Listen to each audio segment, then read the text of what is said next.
Good afternoon. I'm Mark McCulley, pastor of Living Grace Christian Fellowship, and I'm here to congratulate dads on Father's Day. Not only dads, but all of those who act the part of dads, who help others out, who are mentors and helpers in many parts of life. But I'm also here to talk with those who have felt rejected and hurt and kicked out and not helped when they should have been. Because God is also sensitive and concerned and cares about all of us in all of the situations that we're in. I'd like to show this from Genesis chapter 21, starting in verse 8. The story here is about Abraham and his first son, Ishmael, and the son that was promised miraculously by God, Isaac, and their mothers.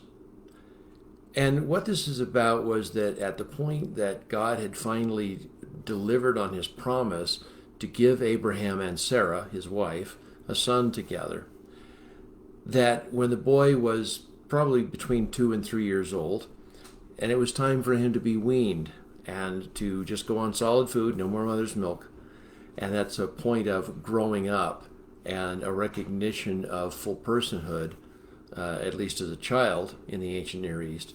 And it was time for that to happen, and Abraham, who is a rich man, prepared a huge feast to celebrate the occasion.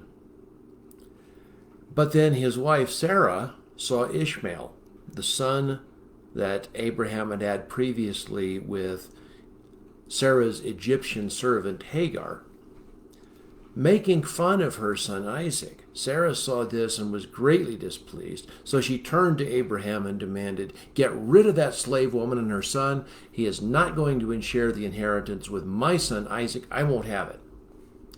Now, the backstory of this is that God had promised Abraham a son 25 years earlier.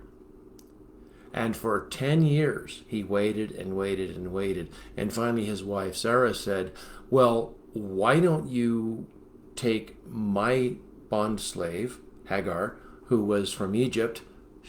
They had purchased her when they were in Egypt at one point, and she was a family slave.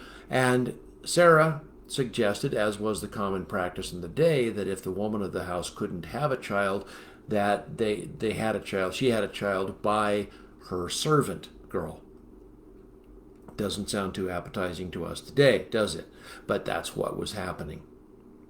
And so Abraham went along with the idea because that was the custom, and well, maybe it was okay for God for him to have the baby that way. And so he went ahead and she got pregnant, even though she may have been an unwilling participant, we don't know. But Hagar got pregnant, and then she began to look down on her mistress. Well, see, I can do this and you can't, blah, blah, blah, blah, you know. And so Sarah got very upset and was very harsh to her, and Hagar ran away. God rescued her out in the wilderness when she was unable to find water. She'd run out of water and couldn't find a well or a spring nearby, and God provided one and sent her back and said, "I see you, I hear you, I understand, but I'm going to make a great nation of your son." And so she went back to Sarah as she was instructed because God, this voice from heaven, told her to do this. Well, now, finally, Sarah has been able to conceive miraculously with Abraham, and so they have a son together, Isaac. And this was the son, finally, 25 years after the original promise that God had provided. The young man Ishmael is about 14, 15 years old, according to the chronology. And suddenly, now that there is an heir from Sarah, Abraham's wife, he upstages, is in greater priority than Ishmael. And so Ishmael then is feeling left out. And so is his mother Hagar. So it's probably not surprising that this little jealousy war that had been going on anyway inflames at the time of this feast that they were having for Isaac. And so it's interesting also that when it says that they were making fun of, the Hebrew there says they were laughing, but laughing probably in a not very nice way, a sarcastic way. But it's the same verb It's the same verb as when Abraham laughed earlier when God said, "You're going to have a child." And later on, Sarah laughed because she was about 90 years old. She says, "I'm not going to have any kids." And she started laughing. And so when they finally had Isaac, they named him Laughter in Hebrew. And now we have laughter being turned against them because of this derision and this jealousy that was going on in the family from something that really, if we were to be honest, shouldn't have happened in the first place. And yet, because of human brokenness, it did. Because of our way of doing things, instead of waiting on God, this happened. So Abraham had messed up by having this child with his wife's bondslave. And yet he was still trying to play both sides of it here. He was trying to be nice to Ishmael, and Sarah's jealousy got the best of her, and she said, "No, this isn't going to happen. Cast out this slave woman and her son, and my son Isaac is going to inherit." So by this time, everybody is upset, and even Abraham was very upset. It says in verse 11, this upset Abraham very much because Ishmael was his son. Now this had been going on for quite a number of years by now. Ishmael was a teenager. And although they didn't have that word then, but Ishmael was about 14, 15 years old. Abraham loved this boy. He wasn't the son of the promise from God, but Abraham loved him. And suddenly he's being told by his wife that he has to send his son away along with his son's mother. This sounds terrible. What kind of a father would want to do something like that? And Abraham didn't want to. And yet, God told Abraham, verse 12 of Genesis 21, don't be so upset about this. Don't worry about this. Don't fret. Don't take it so hard. It's going to be okay. Do whatever Sarah tells you, because Isaac is the son through whom your descendants will be counted. But I will also make a nation of the descendants of Hagar's son, because he is your son too. And so God was giving Abraham some reassurance that, no, don't worry about it. I've got this. I, God, have this under control. And so Abraham got up early the next morning, because the feast was probably in the evening. He got up early the next morning and prepared food and a container of water. And these were large containers, typically made out of the skin of a goat or a sheep. And they would be tanned and cured and then filled with whatever you wanted, whether it's water or food, whatever. And so they had some kind of container of water and container of food. He sent her away with their son, and she wandered aimlessly, perhaps not knowing where she was going and perhaps not knowing where she ought to go, in the wilderness of Beersheba, which is in the south of where Abraham and his family were staying. And when the water was gone, and this could have been days later, she put her son, the boy, in the shade of a bush, and then she went off about 100 yards away so that she didn't have to watch her son suffer and die. Or maybe that she would suffer and die first. We're not sure. She says, "I don't want to watch the boy die," and she burst into tears. But God heard the boy crying, Genesis 21:17. God heard the boy crying, or the voice of the boy in Hebrew. And the angel of God called to Hagar from heaven, "What's wrong? Do not be afraid. God has heard the boy, the voice of the boy, as he lies there. So go to him and comfort him. I will make a great nation from his descendants." Then God opened Hagar's eyes, and she saw a well full of water. Lo and behold, another well. And she filled her water container and gave the boy a drink. And so they were able to survive out in the wilderness, because God was there watching over and taking care of them, as he said he would. Then God was with the boy, and he grew up in the wilderness. He became a skillful archer, and he settled in the wilderness of Paran. His mother arranged for him to marry a woman from the land of Egypt. Now, when Abraham was waiting for his son Isaac to be conceived and born, he said to God, "Well, I have an heir. It's Ishmael." And God says, "No, no, Ishmael's fine, and I know of him, and I will make a nation of him. But Isaac will be, your son will be, the one who inherits from you and who starts the nation that I'm going to make out of you." And Abraham said to God, "Oh, that Ishmael, my son, would be in relationship with you. Oh, that he would walk with you and that you would be his God." And God said, I have heard your prayers for Ishmael. Not just that moment, but I have heard, as any dad would do, I have heard your concern and your cries and your prayer for Ishmael, and I will take care of him. God had already promised to take care of Ishmael. And so Abram, even though he had made a lot of mistakes, he'd made a mistake just in having the boy with his wife's slave, God was still taking care of Abraham too. And God promised to take care of Ishmael too. And here you see that God was with the boy as he grew up in the wilderness. Did Ishmael have any sort of relationship with God? We don't really know. Abram was the one that God was working with through this time in a personal way. And yet we believe that God loves and knows every person on earth. So it says God was with the boy as he grew up in the wilderness. He became a skillful archer. Now, how do we know that?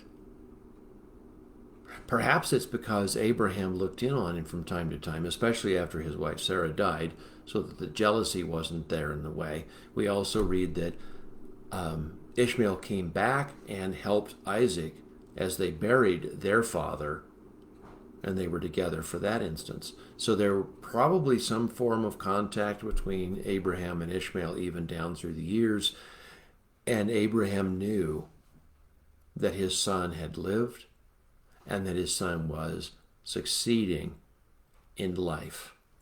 He became a skillful archer. What father would not be proud of that? I think that's a wonderful testimony to Abraham's continuing concern for his son Ishmael. Oh, there's so much more to this story, but notice Abraham's ongoing concern for his son Ishmael, right from the time he was born all the way through his life until Abraham himself died.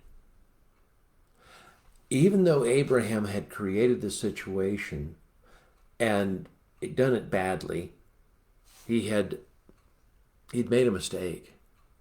God had continued to work with Abraham in it, and he continued to work with Ishmael. What that tells us is that God is not interested in absolute perfect perfection because we're not going to be able to provide it anyway. God is interested in relationship. And when something happens that we cause, God doesn't walk away and say, all right, you're on your own, buddy. You get to work this out by yourself from now on.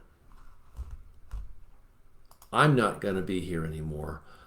You're just going to have to take care of yourself here, bud. No, he doesn't do that. Even though Abraham had caused problems for himself and his family, even though he had hurt his son Ishmael and Ishmael's mother, Hagar, he had treated them terribly. God is always able to work good out of bad. He does that even today. Now, notice, that does not give us license to treat other people badly.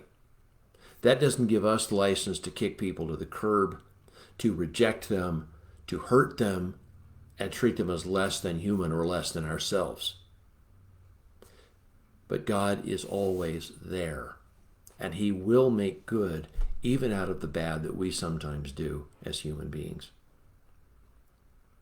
He's good at that. We're not. We just continue to get it messed up over and over and over. Many of the problems we have in our society today to do with racial divides and political divides happen because we don't listen to good sense. We want to treat other people as less than ourselves, and so we try to create this scenario where other people just aren't as good as we are, and we can do anything we want to them. No, we're not allowed to do that. And yet God can still make good things come out of even the terrible things that have happened in this country. And I believe that he's working right now to do that. I believe he's working in the hearts of people who listen to him to right the wrongs, to redress the grievances, to change the systems that are in the way, and to help all of us prosper together as a nation and as a world. But we're going to have to listen to him and do what he says. Because he has not walked away. He has not left us alone to stew in our own problems and to continue to create more problems for ourselves and each other. He doesn't do that. He's involved. He's involved through people who are listening to him, and he's involved through those who are willing to change. So God was in the middle of this. He's in the middle of our lives too. God does not abandon us just because we make stupid choices. Notice too in this story that Sarah's jealousy, her negative emotions, did not have the last word. That God was able to move past anything that she felt and continue to bless Ishmael and his mother. And he watched out for and provided for Hagar and Ishmael. Even though they were outsiders, even though they'd been rejected, God watched out for them and took care of them. Now, it isn't always obvious in our world today about the kinds of ways that God is providing for people, even in their distress. Even when we have created systems and ways to oppress other people, it's not obvious to us that God is moving anyway, but he is, because he is God, and he's better at it than we are. It behooves us to try to understand who God is, as illustrated by this story,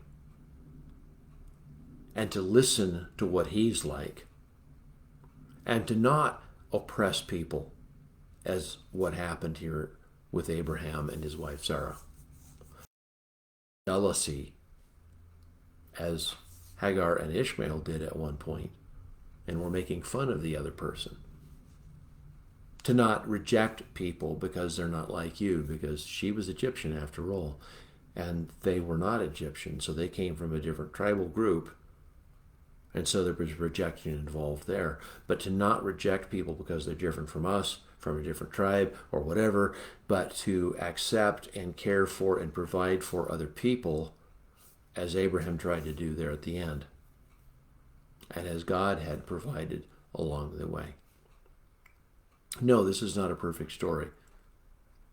We would wish that Abraham gave Ishmael and his mother a big chunk of his flocks and his herds and his riches, but he didn't. Abraham was human too. Maybe he was doing as much as he thought he could get away with, but without his wife arguing and fighting him on that as well. We don't know. But Abram listened to God. Abram provided for them, at least some, and helped them to get on, and God took care of the rest. For you and me today, it behooves us to pay attention to others, to listen to others, to provide for and love others, and to treat them decently, just as we would if it was Jesus. Didn't Jesus say, if you've done it for one of these other people, you've done it for me, because I'm in them? And so if we're willing to help other people in the name of Jesus, are we seeing other people as we would see Jesus and being willing to give to them as we would give to him? We don't make any extra brownie points for holding everything back in order to give or do something that we think is right for Jesus, meanwhile ignoring and rejecting the people around us. He doesn't accept that. No, what Jesus wants is for us to treat one another with kindness and goodness and grace, having faith that God is going to take care of us and provide back for us in the way that we've given to somebody else, and that we are involved in helping other people with their needs. That's what God is up to in this world. And by the way, for the dads that are watching this today, happy Father's Day. Isn't it comforting to know that even when we totally mess things up, God has a way of healing and making right? Ishmael came back for Abraham's funeral, and it's quite possible that he was involved somewhat in Abraham's life in the meantime. God has ways of creating good out of even our bad. And God has ways of healing relationships no matter what. So as dads on Father's Day, we can be grateful that it's not just up to us. It's not just up to us to make it all work, but God is there and God's going to take care of it. And even the sins that we have as fathers, we can know that Jesus has taken them off of our shoulders as he went to the cross. So let's be glad for Father's Day and glad for the chance to be dads. And thank God for all the ways that he has helped us. I'm Pastor Mark McCulley. Happy Father's Day. May you be blessed and graced and given truth and love by God himself. Amen.